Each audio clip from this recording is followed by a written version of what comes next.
అందరికీ ఆమోదయోగ్యమైన తిరుపతిని రాజధానిని చేయాలంటూ తిరుపతి మాజీ MP doctor Chintamohan Renigunta RTC bus stand సమీపంలో నిరసన వ్యక్తం చేశారు. అన్ని ప్రాంతాల వారికి ఆమోదయోగ్యమైన తిరుపతిని రాజధాని చేయాలని కోరుతూ రేణిగుంటలో ఆర్టీసీ బస్టాండ్ సమీపంలో శనివారం సాయంత్రం మాజీ MP doctor Chintamohan Congress party నాయకులు కార్యకర్తలతో కలిసి నిరసన వ్యక్తం చేశారు. ఈ సందర్భంగా ఆయన మాట్లాడుతూ తిరుపతి రాజధానిగా ప్రకటించడానికి 7 జాతీయ రహదారులు 7 యూనివర్సిటీలు ఉన్నాయని తెలిపారు. అన్ని ప్రాంతాల వారు తిరుపతిని రాజధాని చేయడానికి ఆమోదయోగ్యంగా ఉన్నారని అన్నారు. కాలజ్ఞాని వీరబ్రహ్మేంద్ర స్వామి తిరుపతి రాజధాని నగరంగా ఏర్పడుతుందని ఏనాడూ చెప్పారని తెలిపారు. ఈ కార్యక్రమంలో కాంగ్రెస్ పార్టీ మండలాధ్యక్షులు విఆర్ రావణన్, మణి, నాయకులు, కార్యకర్తలు పాల్గొన్నారు. కర్నూలులో 3 సంవత్సరాలు ఉంది రాజధాని. కర్నూలు అయిపోయిన తర్వాత హైదరాబాద్ వెళ్ళింది.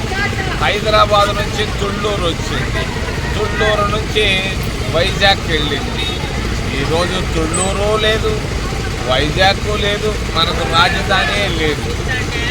ఈ పరిస్థితుల్లో అందరికీ ఆమోదంగా ఉండాలి. రాజధాని అంటే అందరూ ఒప్పుకోవాలి.